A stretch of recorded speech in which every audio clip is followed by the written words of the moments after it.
Cette question qui nous rejoint, ce drame qui nous réunit ce soir, il est vécu ailleurs aussi. Je m'excuse, mais c'est une théorie économique qu'il faut invoquer ici. Ouais. C'est le néolibéralisme qui nous a mis dans la marde. Hein? C'est pas le souverain, c'est pas le fédéralisme dans ce cas-ci, c'est nous-mêmes. On s'est mis dans la marde tout seul. On était capable de faire ça parce qu'on s'est fermé la gueule si longtemps. Ça fait 30 ans qu'on ne dit plus le mot capitalisme. Pourquoi? C'était honteux de dire ce mot-là. Voyons donc, on ne dit plus ça. Ben, je m'excuse, le capitalisme est une horreur. Le capitalisme nous amène à une loi comme celle-là parce qu'ils veulent conserver leurs gains et veulent en prendre plus. Ils ne veulent pas qu'on conteste le système de l'intérieur. Ils ne veulent pas ça. Et c'est pour ça que vous allez faire courir les forces de la SAQ, vous allez matraquer et poivrer tout soir après soir parce qu'ils ne veulent pas qu'on remette en question la base même de ce régime. Oui. C'est ça. En ce moment, ce qui arrive, les accords de Bretton Woods de 1944 sont tous tombés en 70 et 80. Et c'est ça qui a permis un peu le renouveau du capitalisme sauvage. Et moi, ça me semble bien plus important en ce moment de s'inscrire. Moi, ce que j'aimerais mieux, là, même avant l'indépendance du Québec, c'est dire, parce qu'on est les derniers Gaulois en Amérique, qu'on a une influence sur les États-Unis. À Brooklyn, les gens portaient, les étudiants, fièrement le carré rouge, dans l'espoir qu'il se passe quelque chose aux États-Unis. J'étais emmené passer à New York, je trouvais ça épouvantable comment c'est encore 100 fois pire qu'ici. Les gens n'osent même plus discuter. Ils n'osent plus. C'est hallucinant ce qui arrive aux États-Unis. Un tiers des soldats qui ont été en Irak, c'est des gens, et c'est pour ça qu'on fait ça, c'est des gens qui ont des dettes d'étudiants, qu'on ramasse parce que tu ne peux pas t'en défaire des dettes. Alors à ce niveau-là, moi je trouve que tu as parfaitement raison. Le problème, on le voit, on veut mettre un curfew en Espagne. Ce qui arrive ici est en train d'arriver en Allemagne. Bien sûr. Bref, c'est... Bien sûr. Écoutez, en même temps qu'on veut endetter les étudiants de plus en plus jeunes, en même temps, on veut garder la force du travail de plus en plus vieux. C'est-à-dire maintenant jusqu'à 67 ans. Et checkez bien ça, parce qu'à 68 ans, ils vont déclarer l'euthanasie possible à un moment donné, parce qu'on ne sera plus capable de consommer. Donc, finalement, c'est exactement ça. Le plus jeune et le plus vieux possible, endettons-nous pour faire rouler une machine à vide. On le sait, c'est vieux comme Marx. Ça ne veut pas dire qu'on est marxiste quand on lit Marx. Ça veut dire qu'on comprend que ça n'a pas de fin, cette soif de profit. Or, le monde a une fin, les ressources naturelles ont une fin, les hydrocarbures ont une fin, tout a une fin, nos ressources ont une fin, et on fait comme si on n'avait pas, ce qui est proprement criminel pour les habitants de la planète et pour la planète elle-même. Et on va nous dire que le plan Nord, c'est un plan. Il faut que Charest ait une fin. Il faut que Charest ait une fin. J'aimerais, si ça ne vous dérange pas, finir en lisant un texte que j'ai déjà lu, que j'ai commencé à écrire voilà 2 ans à l'occasion de la Fête des Patriotes.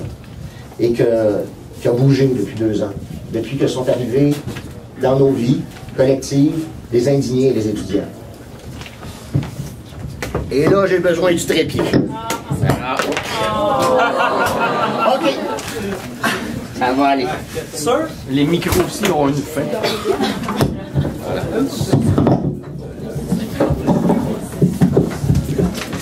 Tu peux le faire.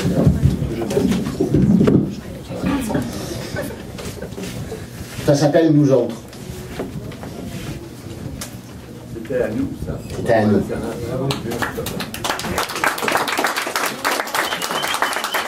Les patriotes, les indignés, les étudiants, tout ce que notre histoire a compté de sang frais, coulant pour une idée de justice, tous ceux qui ont affaire au fusil du pouvoir, au matraque des assis, au mépris des puissants, leur chair à canon et leur rêve à abattre. Tous ceux qui un jour se sont dit « c'est assez », les patriotes, les indignés, les étudiants. Ça marche, ça parle. Et puis nous autres, ne voulions pas nous battre. Les patriotes ne voulaient certainement pas d'une fête nationale pour célébrer leur mémoire. Ils voulaient vivre, et vivre mieux. Donc je fiche. Mieux. Ils voulaient travailler, manger, apprendre, aimer, faire des enfants, les regarder grandir, espérer que demain soit meilleur qu'hier, être libre autant qu'on puisse l'être, quand on vit avec d'autres et qu'il faut partager. Ils ne voulaient pas se battre pour un pays, Ils voulaient vivre bien, vivre mieux. Un pays, peut-être, leur permettrait cela. Jamais le pays n'aura été le but, toujours le pays aura été le moyen de vivre mieux. Nous autres, nous sommes gentils. Nous n'avons pas l'habitude de déranger. Nous autres, nous n'aimons pas nous battre. Ils sont bien rares ceux qui aiment se battre et risquer de mourir. Ils voulaient, ils veulent, nous voulons des choses concrètes, simples. Un coin de terre à cultiver, un métier à pratiquer, un salaire qui permet d'avoir un repas sur la table, des vêtements sur le dos, du temps pour le repos, un endroit où dormir, des choses à apprendre pour grandir encore, des médicaments pour soigner nos enfants, des lois qui nous protègent autant qu'un autre. Ce n'est que cela, la dignité. Rien de plus, et rien de moins. Vous qui possédez la terre à cultiver, les outils de mon métier, l'argent de mon salaire, vous qui possédez la nourriture, les vêtements, les maisons, les médicaments, vous qui appliquez les lois ou les ordonnez, je vous dis, partagez. Partagez entre tous, sans égard à la couleur de ma peau, à la langue de mes prières, au pays de mes ancêtres. L'abondance d'or dans vos coffres, nous le savons. Si je peux vivre avec dignité, j'accepterai les différences d'opinion, les accommodements raisonnables, les obligations sociales.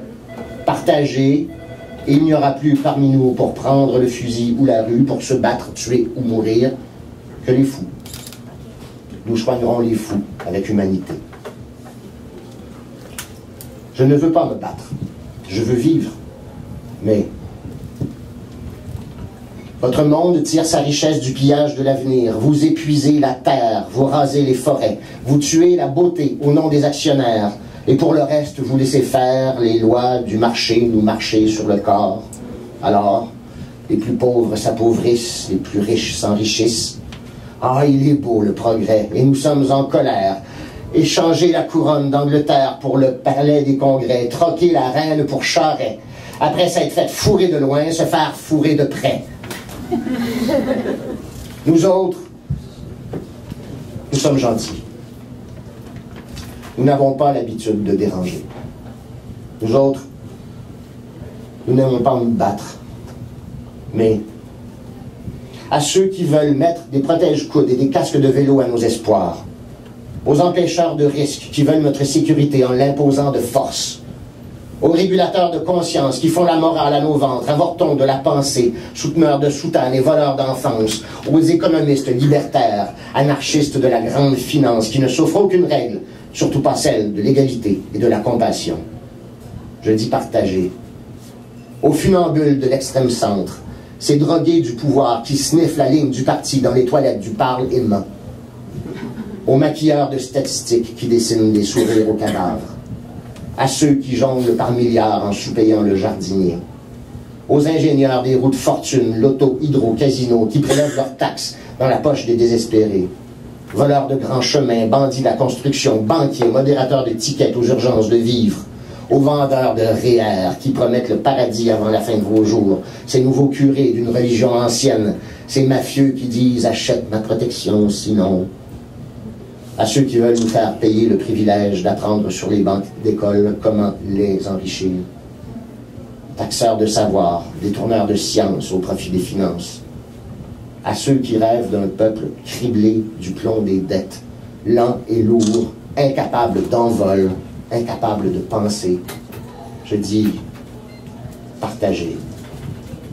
Aux spécialistes de la mise à pied, aux missionnaires de la mondialisation, à ceux qui vont contents en Chine faire fabriquer par des enfants des cochonneries vendues aux chômeurs qui n'auront bientôt plus les moyens de se les payer dans les Dollarama, à ceux qui roulent en Bentley ou en Porsche en contournant les nids de poules tandis qu'on fait le trottoir pour éviter d'être à la rue. Partagez. Nous sommes lucides, nous aussi. Et nous savons ce que c'est que la merde. Nous y sommes jusqu'au cou. C'est assez. Partagez. Sinon, un jour, très bientôt, ça va péter. Nous voulons vivre, nous voulons apprendre, nous voulons grandir, et nous vivrons. La merde amortit les chocs mieux que les Bentley. Nous ne voulons pas nous battre, mais nous le ferons, puisque vous nous y poussez. Quand on est dans la merde jusqu'au cou, on n'a pas le choix de rester debout, de lever la tête et de lever le poing. Nous survivrons. Nous vivrons. Nous surgirons partout au printemps qui s'amorce. Nous étendrons nos espoirs au soleil des jours. Nous grandirons en nombre. Puisque les fleurs poussent dans le fumier, votre mépris est un engrais. Nous sommes des fleurs. Nous sommes les fleurs de lys.